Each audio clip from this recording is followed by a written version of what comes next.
Hello students, welcome to online study program of Carmel School. Today we are going to study the 5th chapter of Social Studies, Movement Towards Independence. Listen carefully. The period from 1920 to 1947 is considered as Gandhian age and the Gandhian movements of struggle for independence.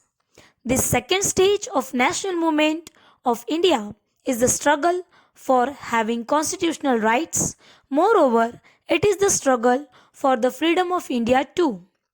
This struggle passed through a stream of events and there was a uniform effect of it. So we shall observe the effects in this chapter. तो 1920 से 1947 का जो period है वो गांधी युग या फिर गांधी युग के जो आंदोलन है उनका युग माना जाता है। भारतीय राष्ट्रीय आंदोलन का ये दूसरा दौर जो कॉन्स्टिट्यूशनल राइट्स उसको प्राप्त करने की लड़ाई थी और साथ साथ आज़ादी की लड़ाई भी थी। और इन आंदोलन के जिस स्ट्रीम से हम गुजरे उसका जो असर हुआ उसकी स्टडी हम इस चैप्टर में करेंगे। Simon commission 1927 Montfort Amendment declared that a commission should be sent to India after 10 years to examine the effects and operations of the constitutional reforms and to suggest more reforms for India. But 2 years later, government appointed Simon Commission. अब Montford reform ये एक ऐसा system था कि reform को किस तरह से लागू किया गया है और उस रिफॉर्म की ज़रूरत उसके बारे में स्टडी करने के लिए 10 साल बाद एक कमीशन बनाना। लेकिन 2 साल पहले ही जो साइमन कमीशन है उसको अपॉइंट कर दिया गया। The commission consisted of sir John Simon and 7 other members. All of them were members of the British Parliament. There was not a single Indian as a member.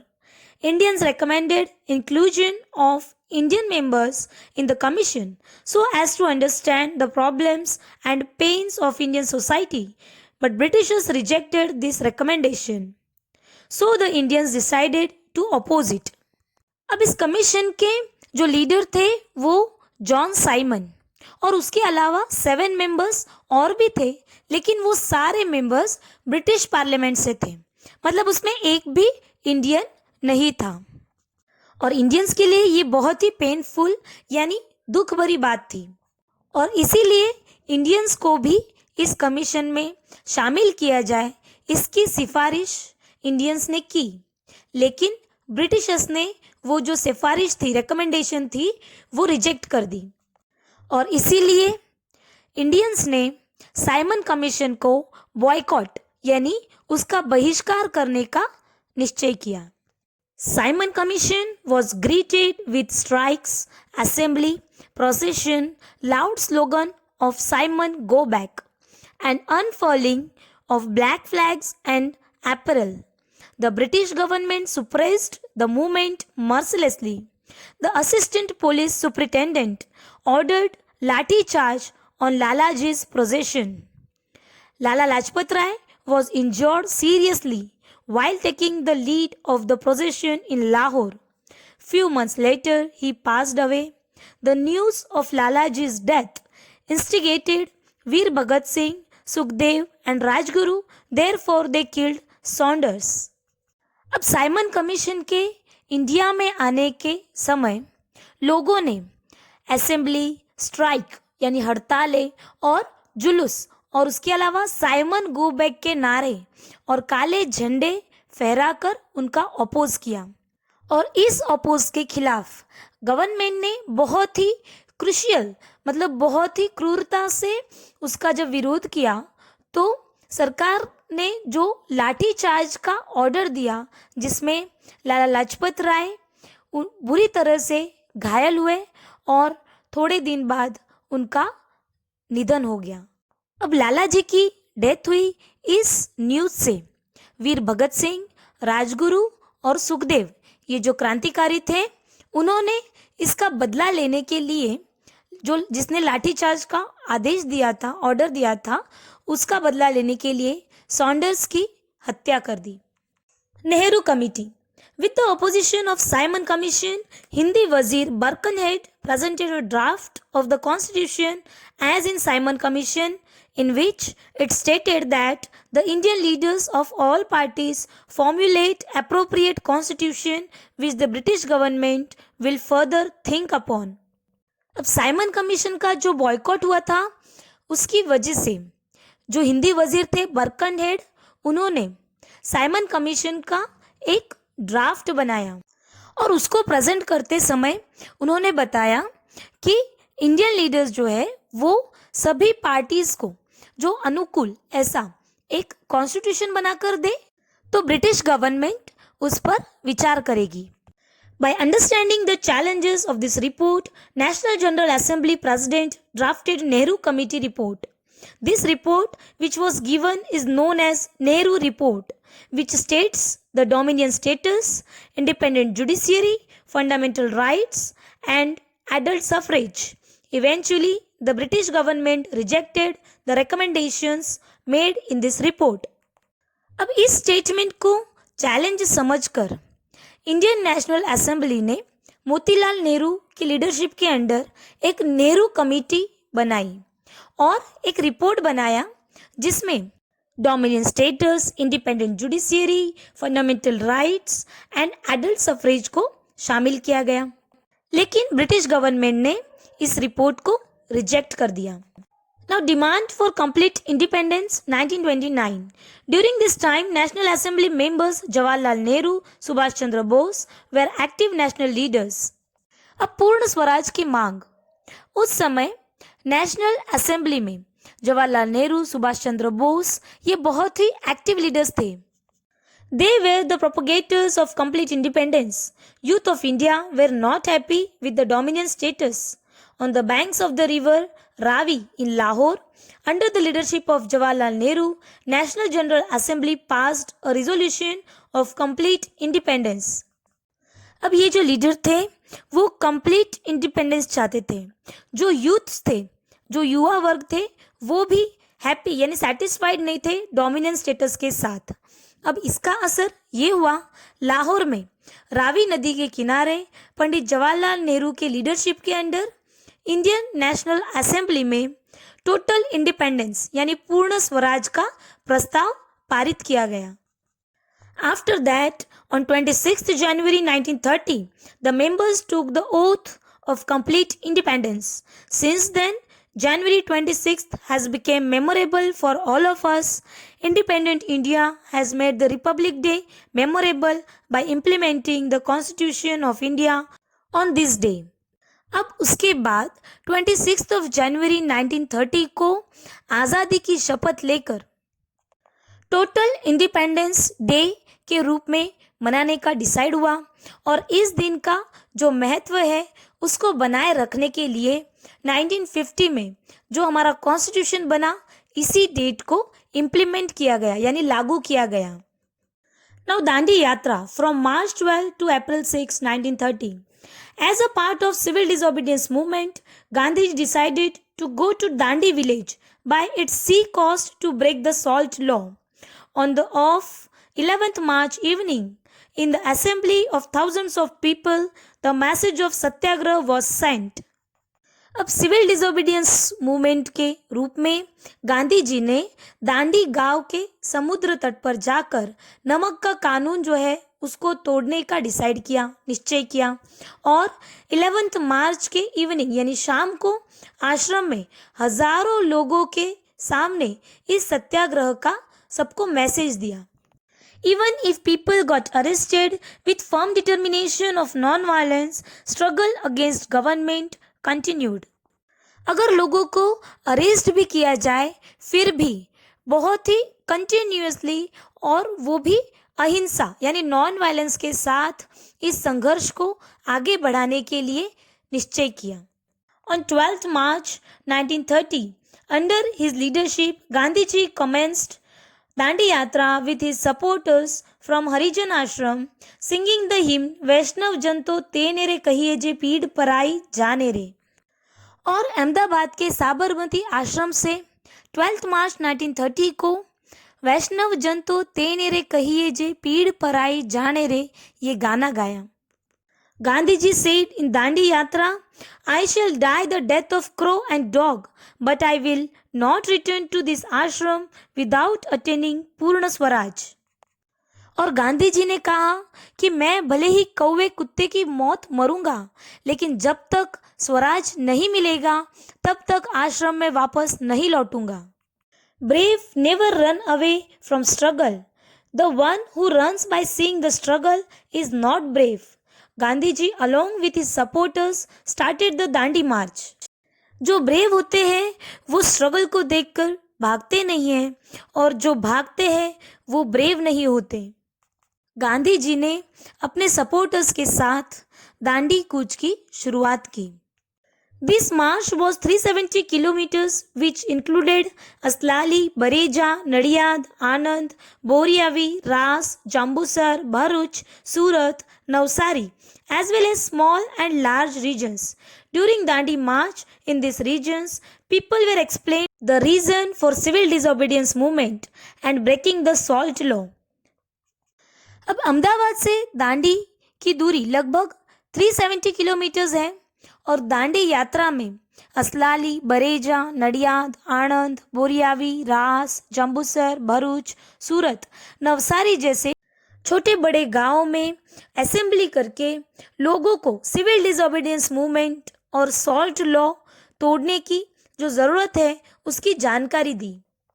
As Dandi March passed through these small and large towns, people used to clean the village roads, decorate their houses with torrents, and showed conscience for this satyagraha. Dandi Yatra had a wonderful effect on creating astonishing faith, unity, and consciousness among people. And the whole nation was enveloped in wave of satyagraha. अब जहाँ जहाँ से ये यात्रा गुजरती वहाँ से लोग रास्ते की सफाई करते, पानी छिड़ककर, तोरण बांधकर सजाते, और इस यात्रा में लोगों में बहुत ही कॉन्शियसनेस यानी जागृति थी, बहुत श्रद्धा थी, और यूनिटी यानी एकता जगाने का बहुत बड़ा काम वो करते थे। पूरे देश में जो सत्याग्रह थी उसकी लहर बहुत ज़्यादा, मतलब उसका इन्फ्लुएंस बहुत ज़्यादा हो गया था। Gandhiji, along with his colleagues and supporters, reached Dandi after 24 days of march. On early morning of April 6th, Gandhiji broke the salt law by picking a handful of salt from the sea coast. Gandhi ji अपने supporters के साथ 24 days के बाद जो पद यात्रा थी वो कंप्लीट करके दांडी पहुंचे, और 6 अप्रैल 1930 के मॉर्निंग में 6:30 सी कोस्ट पे गांधी जी ने जो नमक था सी कोस्ट पे उसको मुट्ठी में लेकर ये जो सॉल्ट लॉ है उसको ब्रेक किया। Gandhi ji stated, I have broken the salt law, and while addressing the people gathered there, he uttered, I, by this event, am applying salt to the foundation of building in the form of British Empire.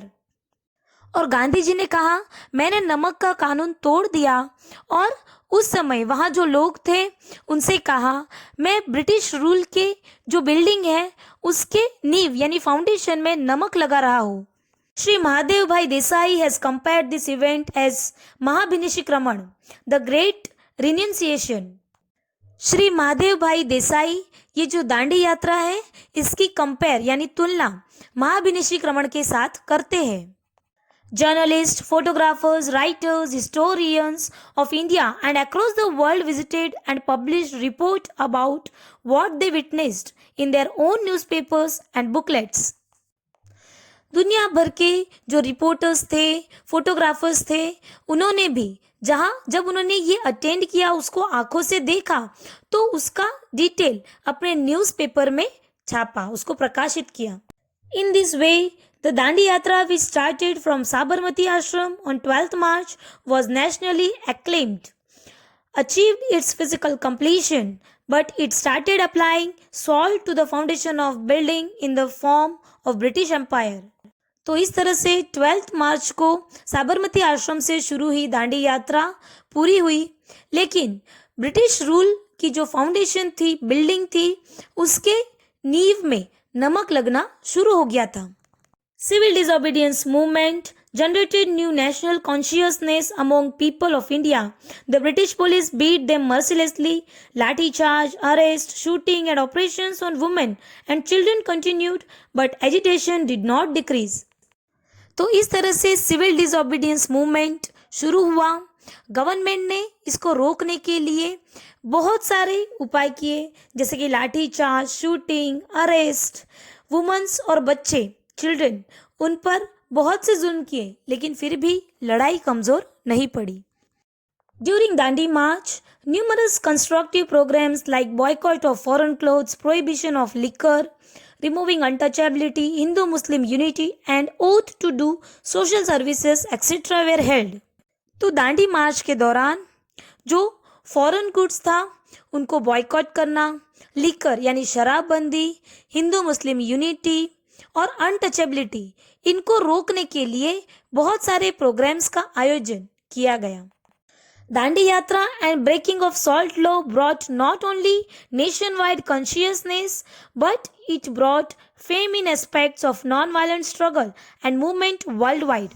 अब दांडी यात्रा और salt law, इससे लोगों में यानी पूरे देश भर में एक कॉन्शियसनेस यानी लोग जागरूक हो चुके थे।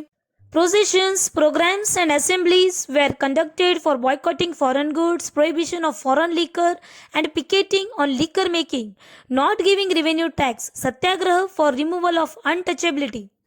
अब ऐसे बहुत से प्रोग्राम्स जिसमें स्वदेशी आंदोलन, फिर फॉरेन गुड्स को बॉयकॉट करना, लिकर यानी शराबबंदी, शराब के अड्डों को पिकेटिंग करना और जो टैक्स था वो ना भरना, ऐसे बहुत से आंदोलन, जुलूस निकालना, सत्याग्रह करना, ऐसे बहुत से आंदोलन का समावेश उसमें किया गया।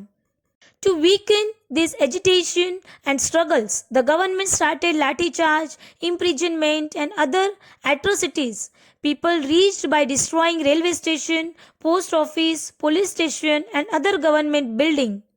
और इन सारे आंदोलनों को कुचलने के लिए गवर्नमेंट ने लाठी चार्ज, इम्प्रिजनमेंट और ऐसे बहुत से कदम उठाए, लेकिन इसका स्वरूप देश के जो railway station, police station, post office और जितने भी गवर्नमेंट ऑफिसेस थे उनको तोड़ फोड़ कर दिया गया और ऐसी कुछ हिंसक घटनाएं भी हुई, मतलब ऐसा कुछ वायलेंस भी हुआ। Incidents like agitation held under the leadership of Abdul Ghaffar Khan Frontier Gandhi at Wadala, Bombay struggle against foreign liquor under the leadership of Kasturba Gandhi in Bombay, then Garsana in Surat and in Viramgam during the salt law agitation, renunciation of government services as well as removal of children from government schools were the major highlights of this movement. अब इन सभी घटनाओं के दौरान जो frontier Gandhi थे, अब्दुल गफ्फार खां, उनके leadership के under जो आंदोलन हुए, मुंबई के पास वडाला के पीठे पर जो नागरिकों ने हमला किया, दिल्ली में कस्तूरबा गांधी के लीडरशिप के अंडर शराबबंदी यानी लिकर के लिए पिकेटिंग, सूरत के दरासणा और विरमगाम वहाँ हुए जो सॉल्ट लॉ सत्याग्रह था, उसके अलावा जो गवर्नमेंट स्कूल से पढ़ाई छोड़ देने के प्रोग्राम्स भी मुख्य थे। Then Gandhi-Irwin Pact, Round Table Conference and Moratorium of Satyagraha. Gandhiji was called upon by Britishers for the Round Table Conference related to the constitutional structure and reforms. The first Round Table Conference was held, but with the absence of Congress leaders, it was futile. अब British government ने किस तरह India को constitution या फिर reform देगी, इसके लिए राउंड टेबल कॉन्फ्रेंस बुलाई। सबसे पहली जो उसकी असेंबली थी वो लंदन में आयोजित की गई, लेकिन कांग्रेस के एब्सेंस की वजह से वो फेल हो गई। To reconcile with Congress, a pact between Gandhiji and Irwin was made, which was known as Gandhi-Irwin Pact, in which permission of free collection or manufacture of salt by persons near the sea coast and permission of peaceful picketing were the main points. उसके बाद कांग्रेस को मनाने के लिए गांधी जी और Irwin इनके बीच में एक समझौता हुआ जो गांधी इरविन पैक्ट के नाम से जाना जाता है, जिसमें सत्याग्रह की जो नीति थी, जिसमें नमक बनाने की जो आज़ादी है वो पिकेटिंग की सहमति से हो। In the second roundtable conference, Gandhiji was the only representative from Congress, and Britishers had discriminating points for various religious committees, to which Gandhiji was deeply disappointed, and therefore the conference was dissolved. अब second round table conference जो गांधी जी ने attend की थी, लेकिन British government ने constitution की चर्चा के लिए अलग अलग कम्युनिटीज़ के अलग अलग मुद्दे उठाए, जिस पर गांधी जी निराश हुए और एंड में ये जो कॉन्फ्रेंस थी वो निष्फल हुई. Then quit India movement. Keeping in mind the World War situation, the Congress Working Committee decided to end the individual satyagraha. Then world war में जो सिचुएशन थी उसको ध्यान में रखते हुए कांग्रेस ने जो इंडिविजुअल सत्याग्रह है वो बंद करने का डिसीजन लिया. The British government attempted to deceive people of India by Cripps mission, so Indians very angry and dejected. Therefore, people of India no longer had faith in the British rulers.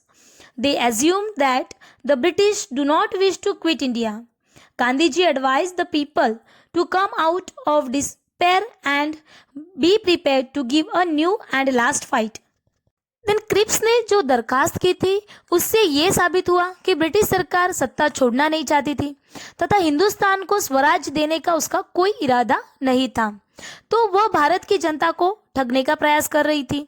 ऐसा लगने पर भारतीय हताश होकर क्रोधित हुए, मतलब उनको गुस्सा आया, और गांधी जी ने जनता की निराशा दूर करके एक नई और अंतिम लड़ाई लड़ने के लिए उसे तैयार किया. On August 9, 1942, resolution of Quit India movement was passed in the Working Committee of Congress held at Mumbai. On the second day of the resolution, Gandhiji, Vallabhbhai Patel, Jawaharlal Nehru, Maulana Azad and other eminent Congress leaders were arrested. Newspapers were banned. Regional and district level Congress leaders were arrested simultaneously. Arrest of Gandhiji and other leaders resulted in nationwide strike, and to this Gandhiji said, "This is the last fight in my life and therefore people of India should make all attempt to achieve independence." He gave the slogan "Do or die." अब मुंबई में जो कांग्रेस की working committee थी उसमें quit India movement यानी भारत छोड़ो आंदोलन का प्रस्ताव पारित किया गया, और उस प्रस्ताव के दूसरे दिन सुबह गांधी जी, वल्लभ भाई पटेल, जवाहरलाल नेहरू, मौलाना आज़ाद के साथ ही साथ तो कांग्रेस के बहुत से नेताओं को गिरफ्तार कर लिया गया. न्यूज़पेपर्स को भी बंद कर दिया गया और डिस्ट्रिक्ट लेवल के जितने भी कांग्रेसी नेता थे उन सबको पकड़ लिया गया. तो गांधी जी के साथ सभी नेताओं की जो गिरफ्तारी थी उसका असर ये हुआ कि देश के अलग अलग शहरों और गांवों में एकाएक जोरदार हड़तालें हुई, और गांधी जी ने कहा कि आज़ादी के लिए ये मेरी अंतिम लड़ाई है और उसके लिए लोग सब कुछ बलिदान करने के लिए तैयार थे. उनका ये स्लोगन था, करेंगे या मरेंगे. Then strike during Quit India movement. The rural and urban region of the country, including workers, farmers, youth, students, teachers, businessmen and women, were in the forefront of this movement. Workers went to strike in factories. Iron factories in Jamshedpur and cotton mills at Mumbai and Madras too were on strike. 1 lakh mill workers of 75 cotton mills industries in Ahmedabad went on peaceful strike for 105 days. Then colleges and schools observed strike. For nearly 3.5 months, markets in Ahmedabad were closed. अब quit India movement के दौरान जो हड़तालें हुई, देश के गांवों और शहरों में मजदूर, किसान, जो यंगस्टर्स थे, फिर स्टूडेंट्स, शिक्षक यानी टीचर्स, व्यापारी और सारी महिला आदि ने इस कार्यक्रम को आगे आकर उसमें पार्टिसिपेशन लिया, और मजदूरों ने कारखानों में हड़तालें की. जमशेदपुर के जो आयरन इंडस्ट्री थी और मुंबई और मद्रास में जो कपड़ों की मिलें थी उनमें भी हड़तालें हुई. अहमदाबाद 75 मिलों के 1,40,000 मजदूरों ने 105 दिन तक हड़तालें रखी, और देश भर में शांत और बहुत सी हड़तालें हुई. तो विद्यालय कॉलेजों में हड़तालें हुई, ये भी शांतिपूर्ण रीति से, मतलब किसी भी वायलेंस के बिना, और अहमदाबाद में 3.5 महीने तक बाजार बंद रहे. Then harmful activities during Quit India movement. Anger against British government was being expressed from every nook and corner of the country.